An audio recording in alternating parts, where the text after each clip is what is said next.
Olá, estudante! Esse é o segundo vídeo que aborda a proposta triangular.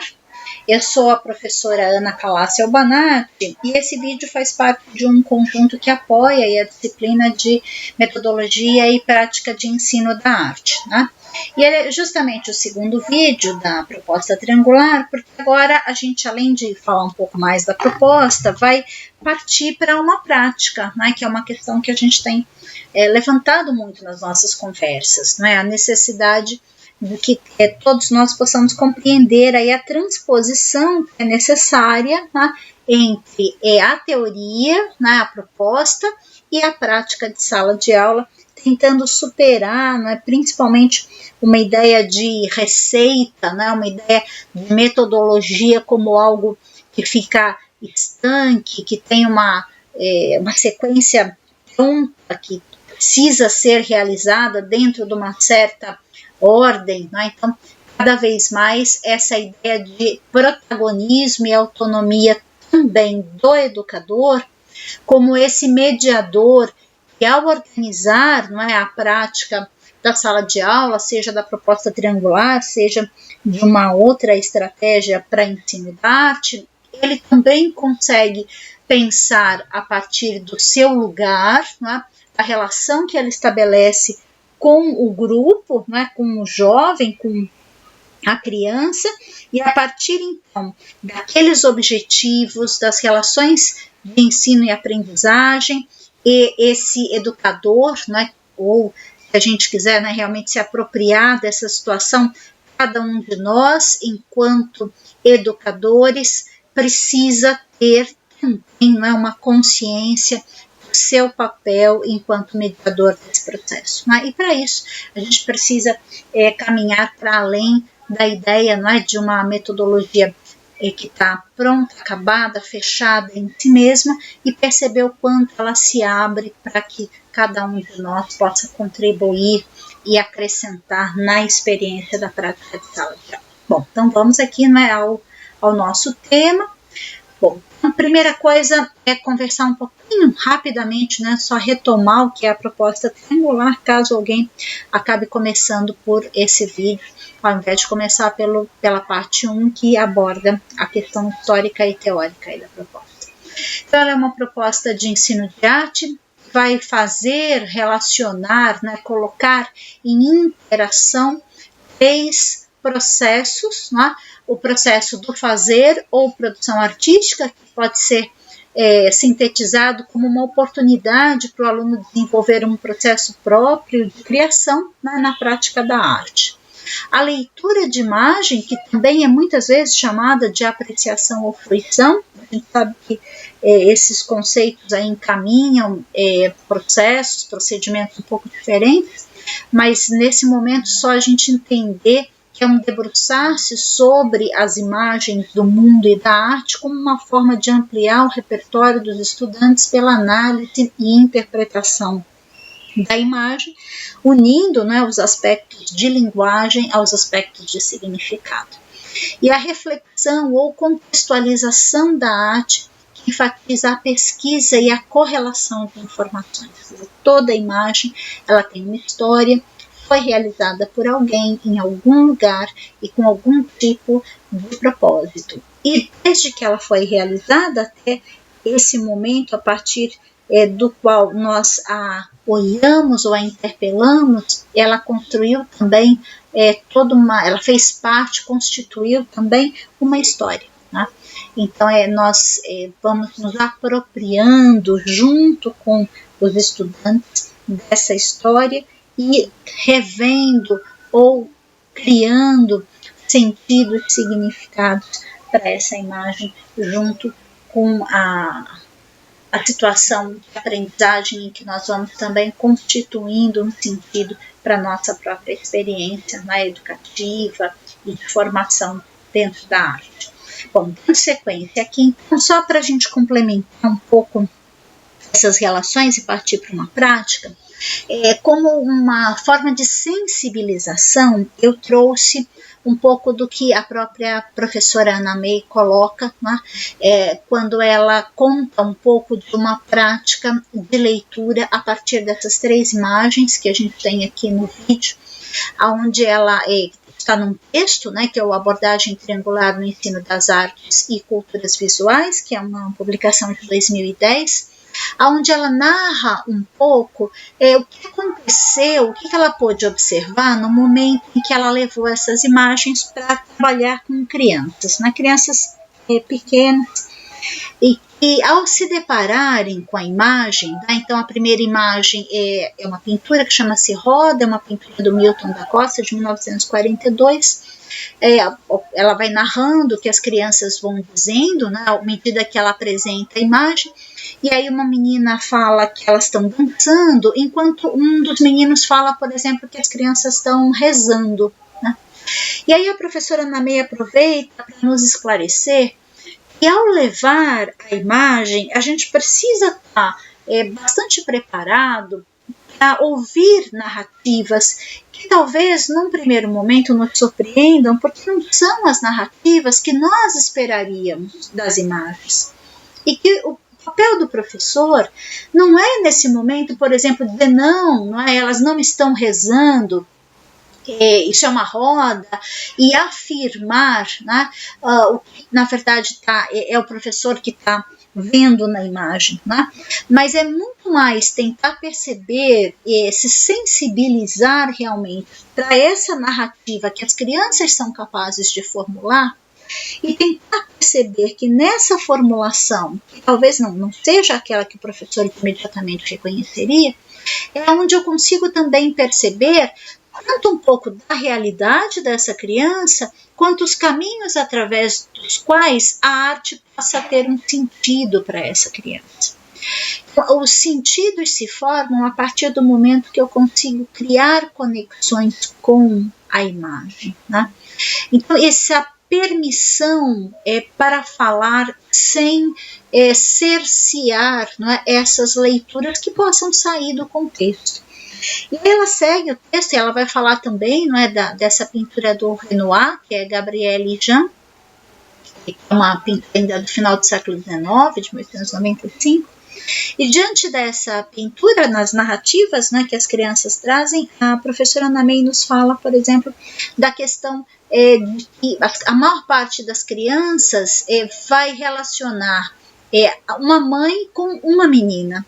E quanto isso traz de um componente, né, de que a brincadeira de boneca é pensada como uma brincadeira de menina, ou ela questiona também se é a aparência, né, do Jean que faz com que a maior parte das crianças associe, né, a uma figura feminina e não uma figura masculina. Então ela nos coloca um pouco esse tempo e espaço de uma discussão que permita muito mais uma interpretação livre, não tem interpretação certa ou interpretação errada. Claro que vai existir um momento da contextualização, em que a gente vai trazer informações, e à medida que a gente avança dentro da educação básica, na educação, no ensino fundamental e depois no ensino médio, claro que essas informações ou outras correlações para a formação de conhecimento acabam ganhando um espaço maior, mas sem perder de vista essa possibilidade. E aí uma das mais curiosas acontece, uma das interpretações mais curiosas, né, nessa imagem do Carlos Clear, que se chama Na Rua, que é uma pintura de 1940, onde diante dessa mesma imagem, e é o mesmo grupo, né, de crianças que está fazendo a apreciação em diferentes momentos aí das imagens. A menina que num primeiro momento, né, falou lá para a pintura da Roda do Milton da Costa que elas estavam dançando, ela diz, os meninos estão jogando bolinha de gude e as meninas estão se vestindo para o balé. Né? E aí a Ana May nos traz toda uma narrativa para dizer assim, olha, o quanto a experiência do balé estava sendo importante para ela e estava mediando as relações dela com o mundo, a ponto de que ela olha a imagem e independente, né, do que está acontecendo ali com todas aqueles personagens, né, que o Carlos Clear vai constituindo para nós, ela vê meninas que estão se preparando para o balé e vê meninos jogando. Então, não é que ela se exime completamente do que está acontecendo na imagem, mas ela acrescenta, né, elementos que são aqueles ganchos que ajudam a se aproximar da imagem e da necessidade da gente ter esse tempo, né? Então, seguindo aqui na nossa sensibilização e ainda sobre esses princípios, né, algumas considerações que a professora Ana May traz no texto para nós, né? A significação demonstra o quanto os sentidos atribuídos a uma imagem estão comprometidos com o contexto e com as vivências de cada leitor. Então, o olhar, ele não é isento, o olhar, ele não é algo frio, né? O processo de significação, ele não se dá a partir do objeto, simplesmente. A gente poderia partir para conversar um pouco sobre a fenomenologia, né, enquanto um princípio que nos permite pensar que as relações se constroem entre, né, o objeto que está sendo apreciado, ou objeto, a obra, a imagem a partir do qual está sendo feita a leitura, e o sujeito que lê, né?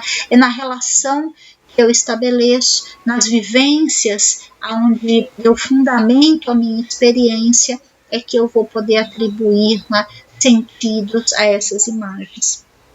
Um outro trecho bem interessante, ela diz: ao analisar as significações das crianças, pude perceber que elas foram bem diversificadas. A diversidade de leituras revela que cada indivíduo, explicitamente ou não, relaciona o visto com o vivido ao fazer análises desse tipo. Também foi possível notar que suas leituras partiram do que estava posto nas imagens, mesmo que em um primeiro momento nos cause estranhamento, né? Bom, e aí, como a gente está pensando, né, numa prática, por que eu começo, né, trazendo essa questão?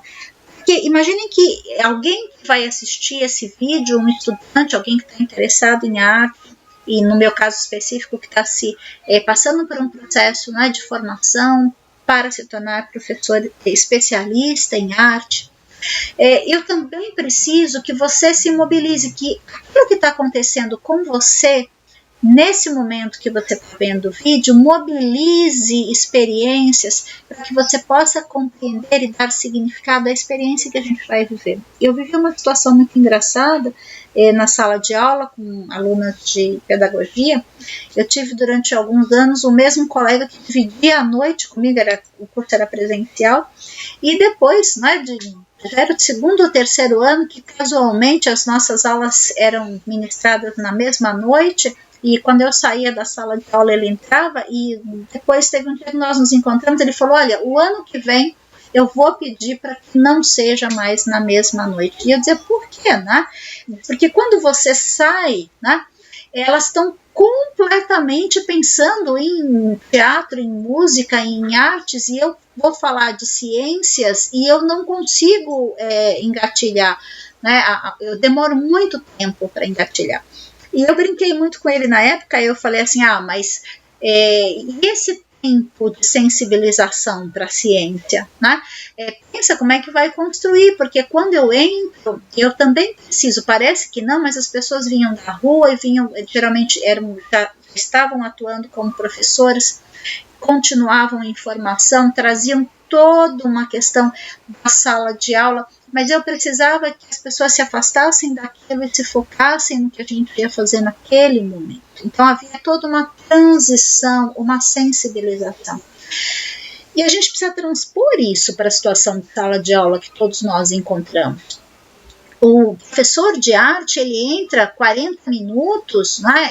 O aluno às vezes está saindo de uma aula e depois daqueles 40 minutos ele vai para outra aula, ainda que de maneira rápida. Eu preciso ter algo que ainda não é totalmente o que eu vou fazer, mas que já mobiliza algumas estruturas de pensamento, algumas formas de sensibilidade, para que a atenção, né, desse estudante seja aquele que você vai encontrar na sala de aula, você que é o meu aluno nesse momento, né, se mobilize para o que vai acontecer. Tá? Então a gente vai trabalhar assim, eu sempre vou fazer algo e explicar do ponto de vista de uma metodologia de trabalho para arte o que é que eu estou fazendo. Então, o que é que eu estou fazendo no momento que eu trago essas leituras, que são leituras que a professora Ana May está nos colocando, que abrem para essa discussão, né, que toda leitura é uma leitura de alguém que está olhando para essa imagem com toda a sua experiência de vida, seja criança, seja jovem, seja adulto. Tá? Então, a gente vai fazer sempre essa relação. Bom, dando sequência aqui, a gente vai começar por uma contextualização, mas que ao mesmo tempo já essa sensibilização vai se enganchar aqui num processo de contextualização. Uma outra discussão que a gente fez no vídeo 1, que nenhuma dessas ações ela é apenas uma vertente dessas questões, ela sempre, a gente está sempre trabalhando nas intersecções, né?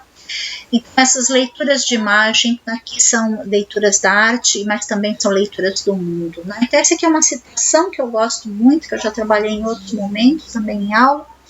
Alexandria e seus estudiosos, porém, jamais se enganaram quanto à verdadeira natureza do passado. Sabiam que ele era a fonte de um presente em constante mutação, no qual novos leitores se dedicavam a velhos livros que se tornavam novos no processo de leitura. E aí a gente também está fazendo uma transposição aqui ao pensar que o que estava lendo nessa citação para os livros vale também para as imagens. Né? A gente trabalha em sala de aula com imagens que vêm de tempos muito distantes, às vezes entre si, às vezes do tempo em que nós nos localizamos. Nós trabalhamos com artistas que estão distantes, muitas vezes, não só do nosso tempo, mas também territorialmente, quer dizer, que não são brasileiros. E essa relação de trazê-los para o hoje. Né? Então, toda vez que eu me debruço sobre uma imagem, me proponho a rever uma determinada obra de um determinado artista, e eu estou trazendo essa obra para um presente. Cada leitor existe com o objetivo de assegurar uma modesta imortalidade a determinado livro. Cada apreciador também existe como alguém que potencializa a imortalidade a uma determinada obra de arte, a uma determinada imagem, à medida que ele a relê. A leitura é, nesse sentido, um rito de renascimento. Né? Então, a gente já contextualiza mais um pouco desse processo, o que a gente espera que seja, essa leitura, esse debruçar-se sobre a imagem, mas também está sensibilizando, porque é linda, é uma passagem linda do Alberto Mangel, do livro A Biblioteca à Noite, que é uma publicação de 2006, e que sensibiliza para o quanto a leitura da imagem, a leitura de maneira geral do mundo, tem a contribuir para o nosso desenvolvimento. Bom, e essa é a imagem que eu vou usar como mote, como foco para desenvolver essa prática, e vou começar com uma apreciação. E aí, junto com essa apreciação, tem o título de uma reportagem, que foi o que me fez pensar muito nessa imagem. Essa reportagem é uma reportagem de 2019, mas eu me deparei com ela mais recentemente.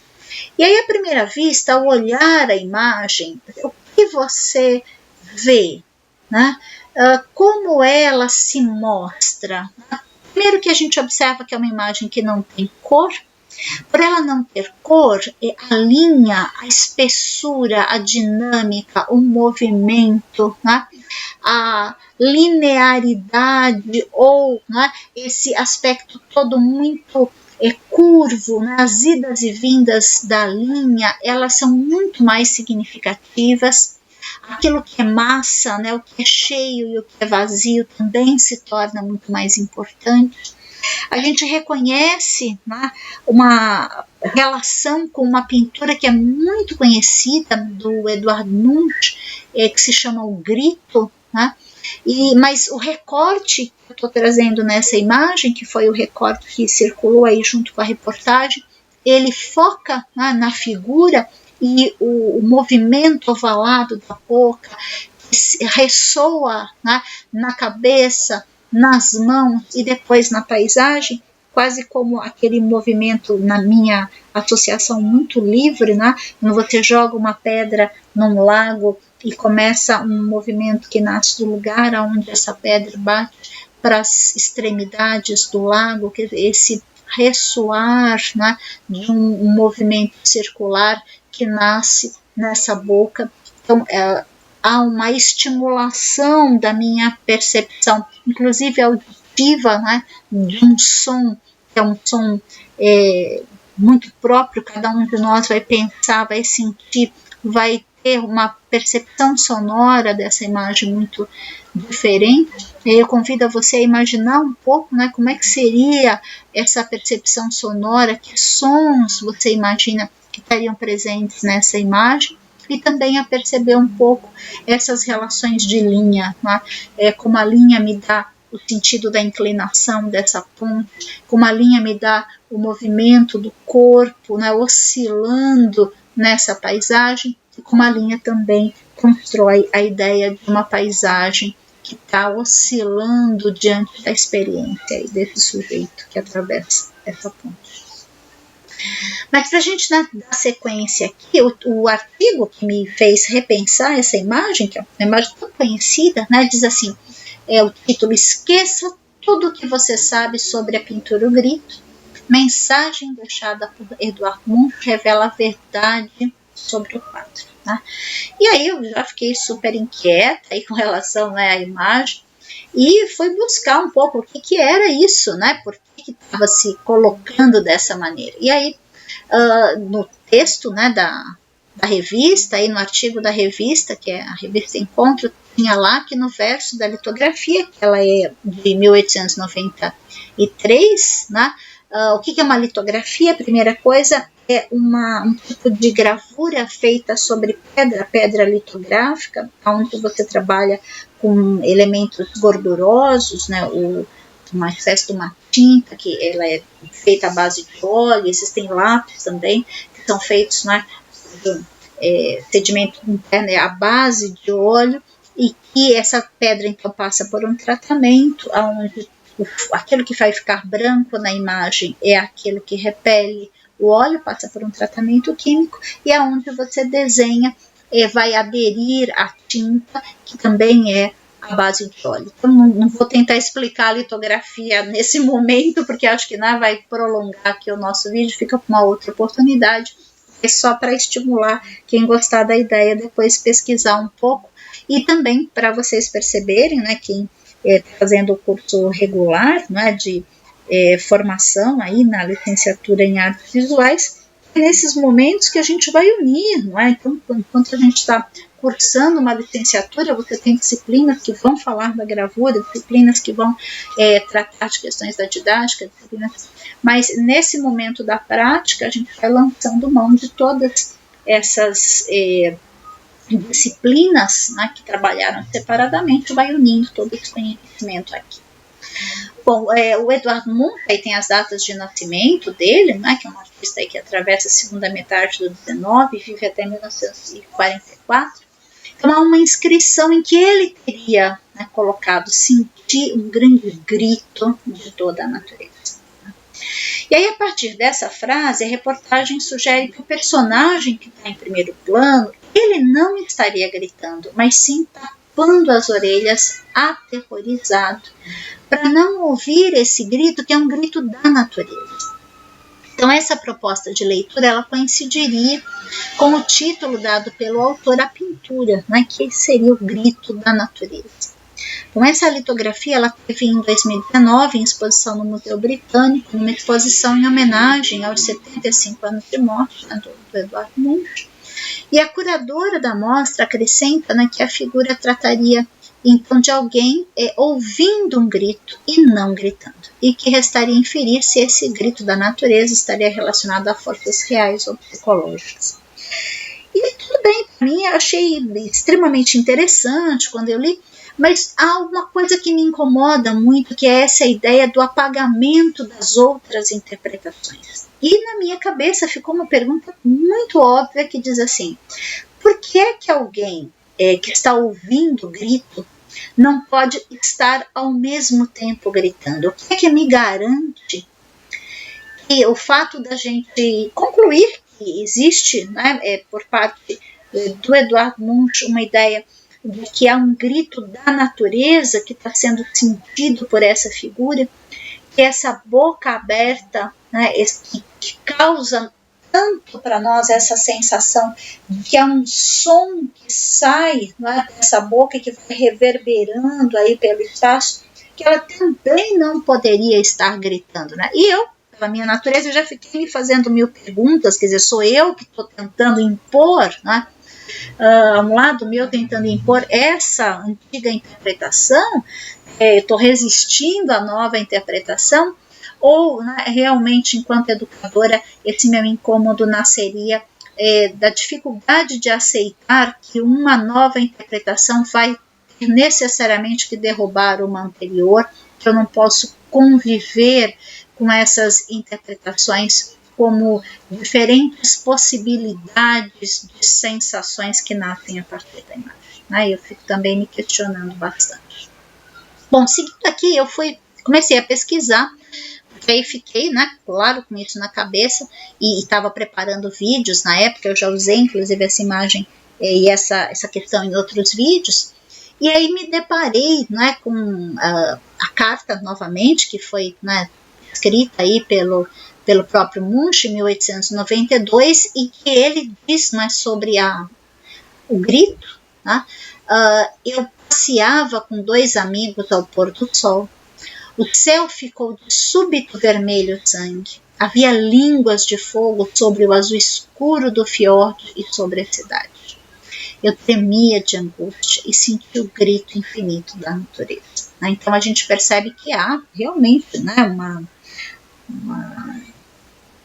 clara alusão de uma natureza que grita, né, na fala do Munch, naquilo que ele escreve, né, atrás da litografia, e tudo se encaminha, né, para que a gente vá dizer, não, então, olha, há então uma interpretação que é correta, né, que é a correta.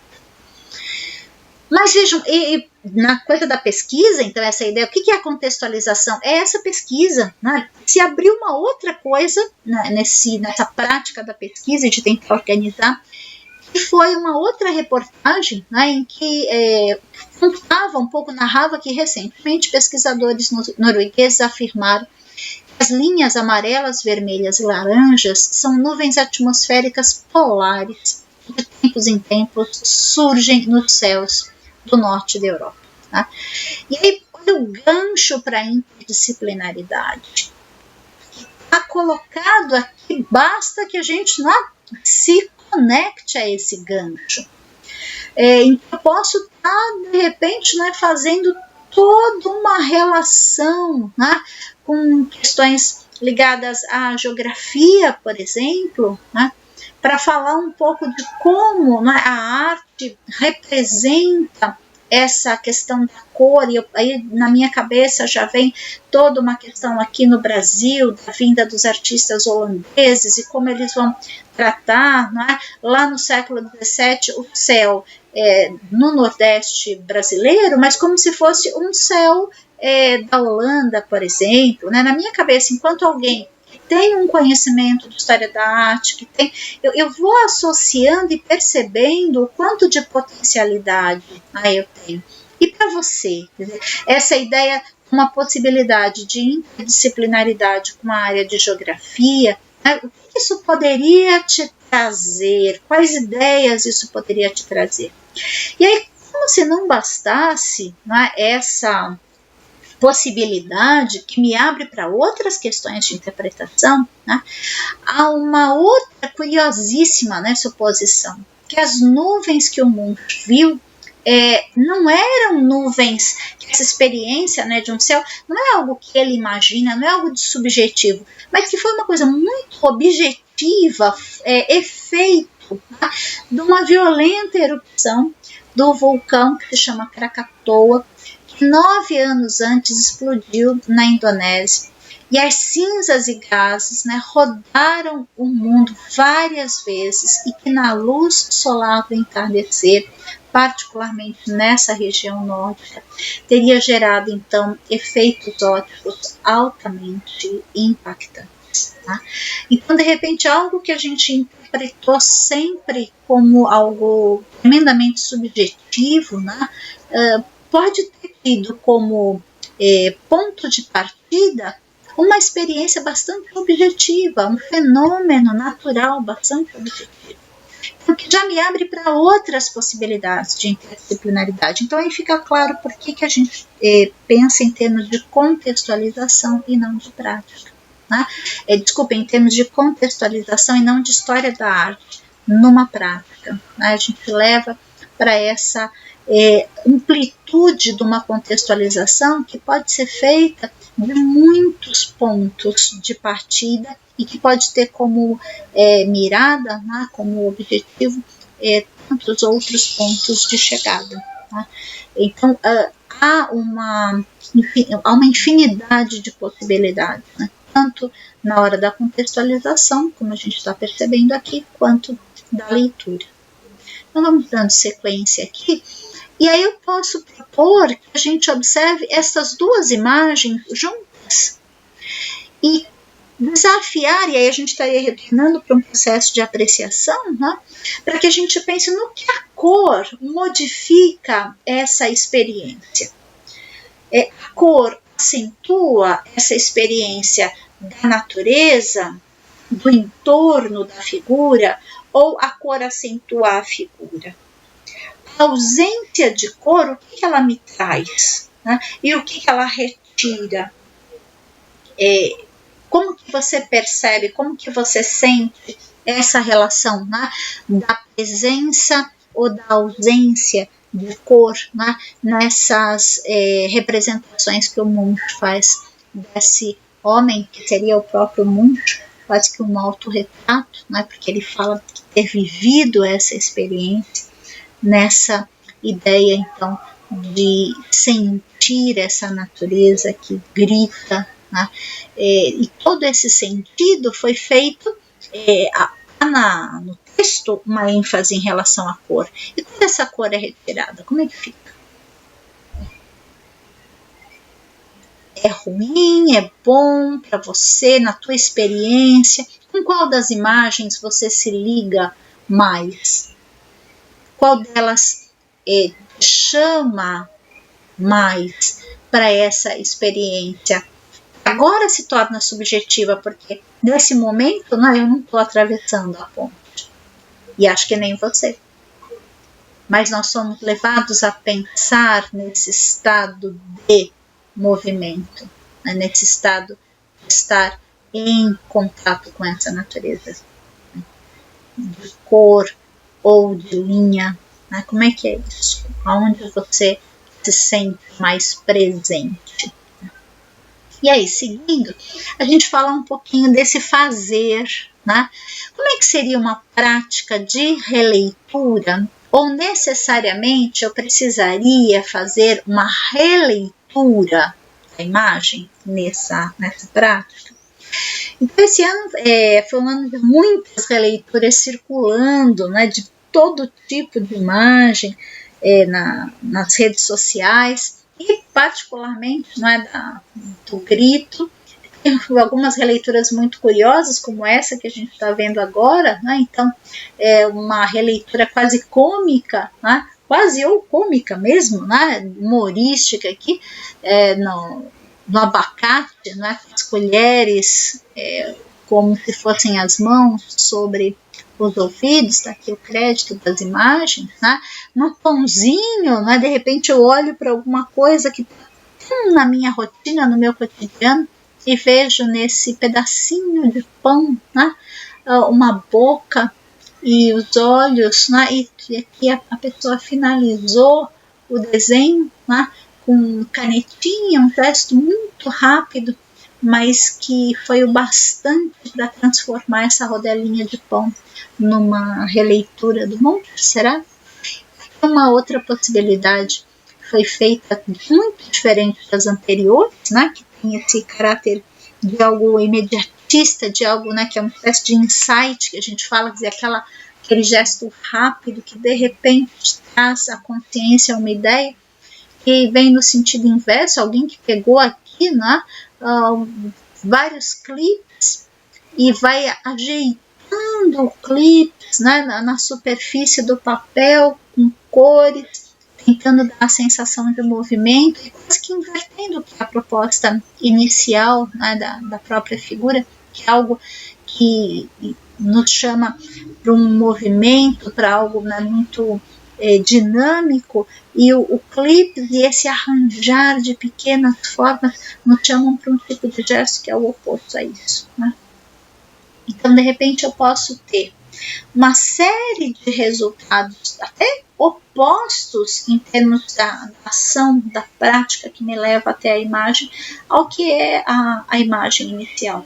Mas a questão é muito mais a gente poder pensar sobre isso, o quanto isso me desperta na consciência de procedimentos, o quanto isso me faz ter mais repertório para o uso de uma linguagem visual, do que se está parecido ou não está parecido, se é releitura, se não é releitura.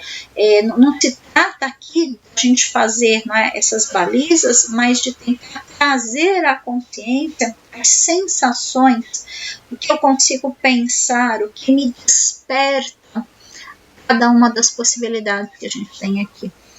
E eu tenho tentado, né, nos momentos que eu tenho feito esse ano as práticas e os vídeos, né, principalmente das práticas, também mostrar algo que eu tenha feito. Porque uma coisa que eu tenho sentido enquanto educadora é uma resistência, muitas vezes, dos educadores em partir para uma prática. Né? E eu fico muito incomodada, porque eu falo, gente, nós educadores não queremos, seja fotografar, desenhar, modelar, recortar, como é que a gente vai pedir, né, ao jovem que o faça, se nós também não estamos interessados nesse fazer, nessa prática? E aí, para mostrar um pouco, né, da minha própria experiência e me colocar também nesse papel, que é o papel de você que está me escutando, e que depois também é o papel desse jovem, dessa criança que está conosco na sala de aula. Esse ano também foi um ano de fim de tarde, né, de pôr do sol absolutamente extraordinário, e eu dentro de casa aqui fazendo, né, o isolamento, e ao ver um desses pôr de sol que estava assim muito colorido, né, de imediato me lembrei, né, da imagem do mundo, e fiz também, né, a minha representação desse grito da natureza, que era também um grito silencioso que eu manifestava nesse momento do isolamento, né, uma vontade louca de ir até a praia. Eu estou bem próxima aqui da praia, de ir até a praia e olhar esse pôr do sol, porque a minha janela não me permite ver, né, me permite ver um pouco desse céu, mas não me permite ver esse pôr do sol. Então, havia um grito na natureza, mas havia um grito interno silencioso que me faz, o que me fez, né, ter vontade de registrar esse momento, fazendo aí uma associação com essa pintura que é tão importante, tão significativa na história da arte. Diante, né, disso, eu desafio, né, aqui quem está, você estudante que está me ouvindo nesse momento, a pensar também, né, como é que seria a tua representação? Como é que você representaria esse momento em que a natureza grita e você talvez grite junto com ela, silenciosamente ou não, né, diante de toda a realidade que a gente está vivendo, né? Então, como é que seria essa representação? Se você puder, faça esse exercício e veja como você se sente e pense como é que o nosso aluno também vai poder se sentir desafiado ou não a passar por essa experiência. E aí a gente percebe, para fechar esse vídeo, o quanto esses três eixos, né, da apreciação, da leitura e da contextualização, o quanto eles são ricos, dinâmicos, tá, e podem ser articulados enquanto ações de ensino e aprendizagem ao longo de um processo, de um projeto, de uma sequência didática, sem engessar de forma alguma o que é a nossa experiência enquanto professores mediadores e o que é a experiência do estudante enquanto um criador, fruidor, né, pensador da experiência da arte na cultura que nos é, né, tão particular, tão própria. Espero que você tenha gostado desse vídeo e até breve.